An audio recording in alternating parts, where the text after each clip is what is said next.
كتير مننا بيحلم بحاجة أو بيتمنى حاجة من قلبه ويبقى عايزها بشدة، لكن أحيانا ربنا بيمنعها عنه. بنتخيل إن ده نقص أو ظلم، بس في الحقيقة إن ربنا عنده حكمة إحنا مش شايفينها. منع ربنا لينا ده كان علشان يحمينا أو يرتب لنا حاجة أحسن.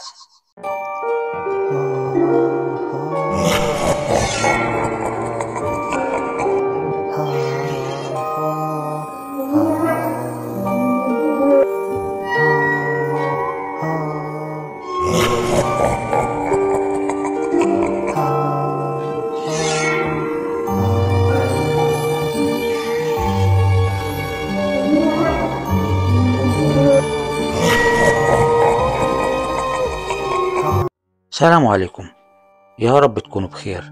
معادنا النهاردة مع قصة جديدة. قصة النهاردة شبح السيارة. كاتب القصة محمد نصر. أنا شوقي، عندي 25 سنة. من أول يوم دخلت في الجامعة وأنا كنت بحلم إني أشتري عربية. كنت بحلم باليوم اللي أروح في الجامعة بعربيتي، لكني خلصت جامعة ودخلت جيش وخلصت جيش وما اشتريتش العربية. كنت بوفر في كل حاجة وبحوش كل فلوسي، مستني اليوم اللي أقدر أشتري فيه العربية. وكنت مهتم بأي حاجة تخص العربيات، من ماركات وصيانة وخلافه. وفي يوم وأنا كنت بقلب في التليفون شفت إعلان لعربية. هي موديل قديم، لكن كان وصف الإعلان إن العربية في حالة ممتازة، والسعر كان بالنسبة لي مفاجأة. ومن غير ما أتردد اتصلت على طول بصاحب العربية، مع إني كنت شاكك إن العربية دي فيها حاجة. أصل السعر مش معقولة، ده يعتبر ببلاش. وفعلا رحت شفت العربية وفحصتها بنفسي. العربية ما فيهاش أي حاجة، لكن سعرها خلاني أشك حتى في نفسي. قلت لصاحب العربية إحنا نروح مركز صيانة، وهو وافق على طول. وفعلا رحنا، وفي مركز الصيانة فحصوا العربية كويس جدا، وأكدوا لي إن العربية ما فيهاش أي حاجة وحالتها ممتازة، بالرغم إنها موديل قديم جدا، تقريبا من 40 سنة، يعني أكبر من عمري. ولما سألت صاحب العربية أنت عايز تبيعها ليه؟ قال لي إنه مسافر برا مصر ومش هيرجع دلوقتي، وهو مش محتاج العربية، علشان كده هو بيبيعها، وسفره قرب خلاص ومستعجل جدا. وفعلا هو كان باين عليه إنه مستعجل قوي وعايز يبيعها بأسرع وقت. وأنا فعلا اشتريت العربية وكنت فرحان بيها قوي، وفي نفس اليوم خلصنا كل الإجراءات. أنا كنت فرحان جدا، أخيرا حلمي اتحقق. وروحت العربية البيت، ركنت العربية تحت بيتنا، بالتحديد تحت شباك أوضتي. أنا كنت خايف على العربية أوي، كنت كل شوية أطلع أبص عليها من الشباك، وقبل ما أنام بصيت عليها واطمنت، وفعلا كل حاجة تمام. ودخلت نمت. وفي نص الليل صحيت علشان كنت عطشان، ولما شربت رحت علشان أبص على العربية من الشباك، ولكن اللي شفته خلاني في صدمة.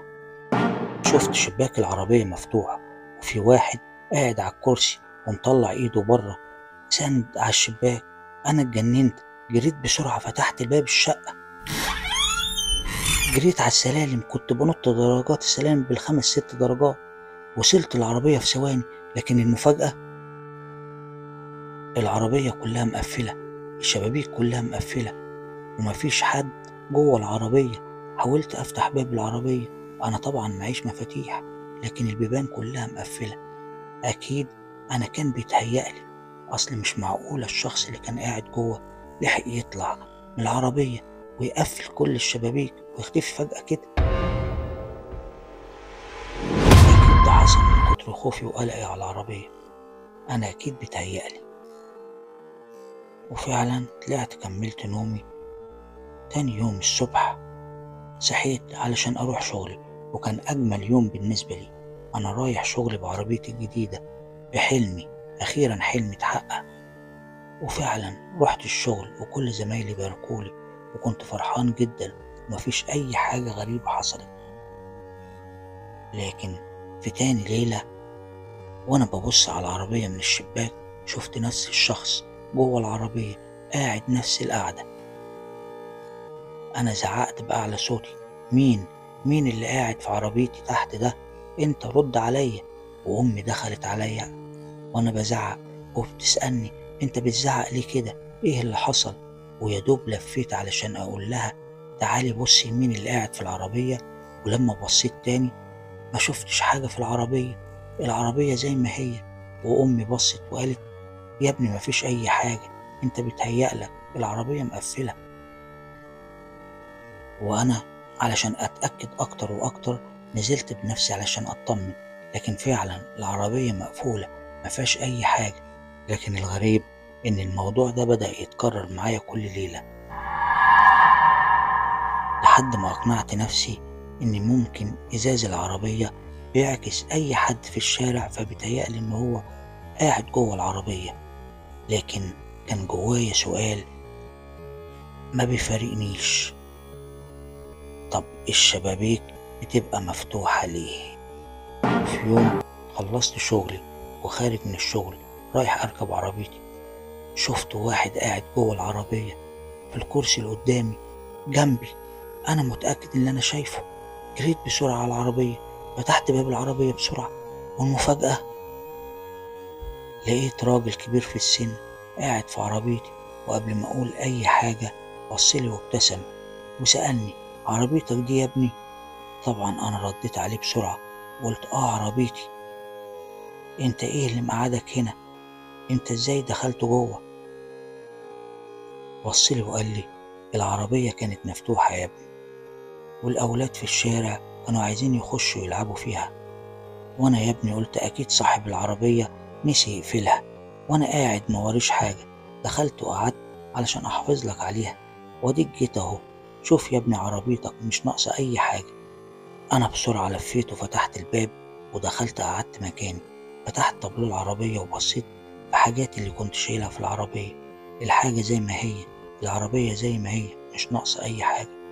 وبعدين بيني وبين نفسي بقول: الراجل ده شكله مش حرامي. والحمد لله أنا اطمنت وقلبي ارتاح. بصيت له وقلت له: شكرا يا عم الحاج، كتر خيرك. وعرضت عليه إني أوصله أي مكان، وهو فعلا وافق على طول. وسألني: أنت طريقك منين؟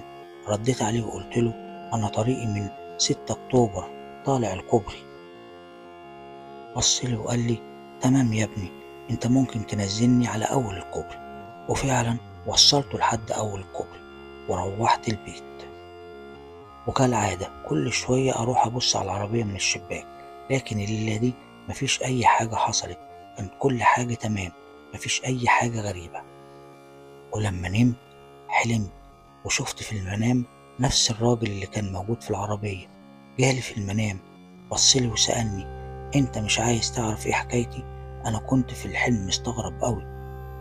بصيت له وقلت له: مش أنت الراجل اللي قابلته في العربية؟ رد عليا وقال لي: لكن مش هي دي كل حكايتي. وكمل وقال لي: أنت لازم تعرف حكايتي. وقال لي: أنا اسمي لطفي، وجاي عشان أقولك أو أوصلك رسالة. بص يا ابني، العربية اللي معاك ديت مش بس عربية، دي حياتي، ذكرياتي، وكمان لعنتي. أنا في الوقت ده حسيت برعشة في جسمي. لطفي بصلي وابتسم وقال لي: اطمن ما تخافش، أنا كان عندي زيك كده شاب عنده أحلام، بيحب العربيات وبيحلم يعيش حياة كويسة، والعربية دي كانت كل حاجة بالنسبة له. أنا اشتريتها له بفلوسي اللي جمعتها من عرقي. أنا هحكي لك الحكاية. في يوم ابني عدى عليا في الشغل علشان يوصلني بالعربية، واحنا مروحين وقفنا في الطريق واحد راجل كان شكله كده على قد حاله، طلع أول الطريق. وفعلا يا ابني احنا ما تأخرناش، قلنا ناخد فيه ثواب. ركبناه، لكن بعد ما مشينا كده تقريبا ب10 دقايق بدأت تحصل حاجات غريبة في العربية، وأنا بقيت أحس بحاجة غريبة لحد ما اتأكدت إن الراجل ده مش راجل عادي. أنا في الوقت ده ابتديت أحس إن الحلم ده مش عادي. قلب بدأ يدق بسرعة بسرعة، ولقيت نفسي بقوله: ومين كان الراجل ده؟ ويعني ايه تقصد ما كانش عادي؟ لطفي رد عليا من غير ما يفكر وقال لي: ما كانش انسان يا شوقي، ده كان جن. جن.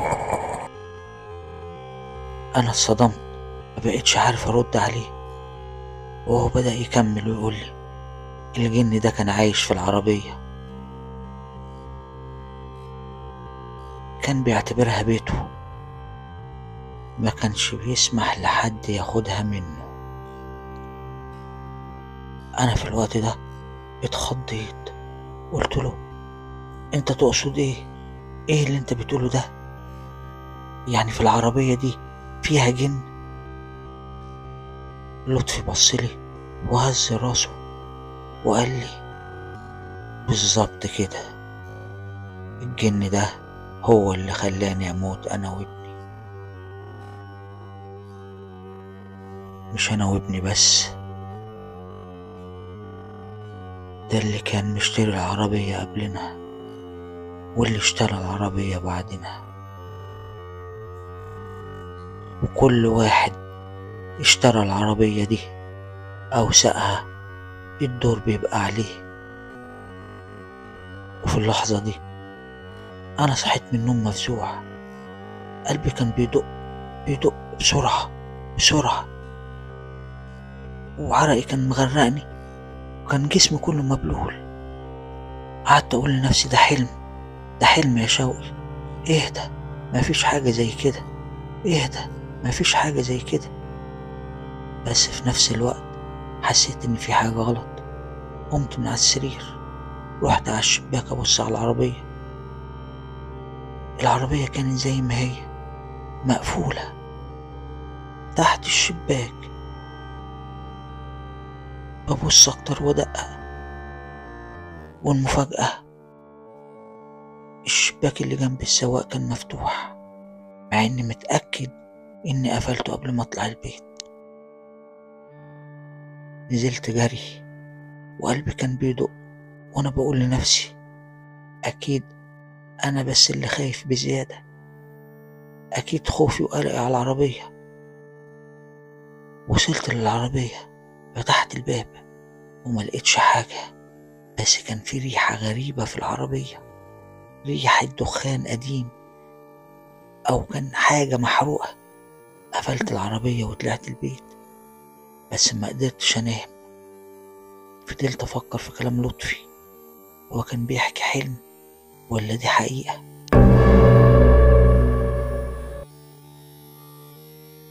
تاني يوم قررت اروح لشيخ في الجامع احكي له اللي حصل.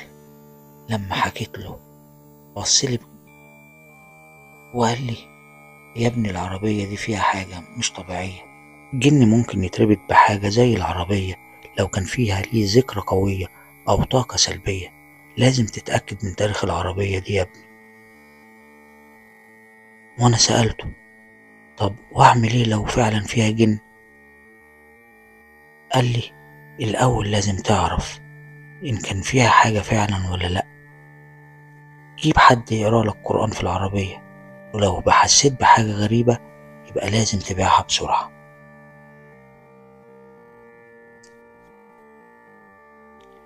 رجعت البيت، وكل ما أفكر في العربية أحس بخوف.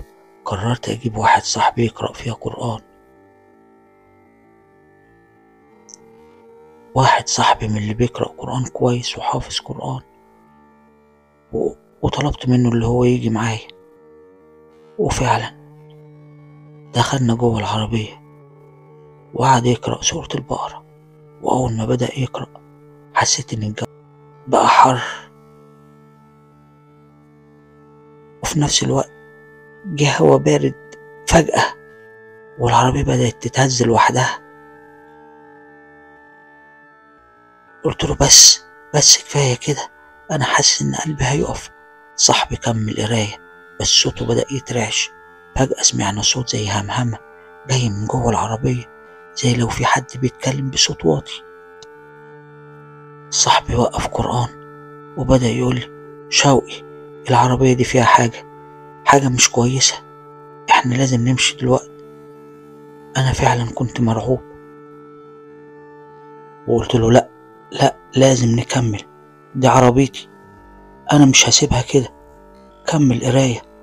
والعربية بدأت تتهز أكتر وأكتر، وفجأة الشباك اللي جنب السواق فتح لوحده، وفي اللحظة دي شفت ظل شكل الراجل اللي قاعد في الكرسي، نفس الظل اللي أنا شفته قبل كده، بس المرة دي كنت شايفه بوضوح، وكأن عينه بتبصلي، عينه في عينيا. صاحبي زعق: شوقي، اطلع من هنا، اطلع من هنا. جرينا من غير ما نفكر وسيبنا العربية زي ما هي، ومن ساعتها وانا مش قادر اقرب من العربية. كل ليلة لما ابص من الشباك بشوف الشباك مفتوح، واحيانا بشوف ظل لطفي قاعد في الكرسي. حاولت ابيع العربية بس كل ما اجيب حد يشوفها يقول لي انه حاسس بحاجة غريبة، ولحد دلوقتي العربية لسه واقفة تحت البيت ومش عارف اعمل ايه. كل ما احاول اقرب منها احس ان في عين بتراقبني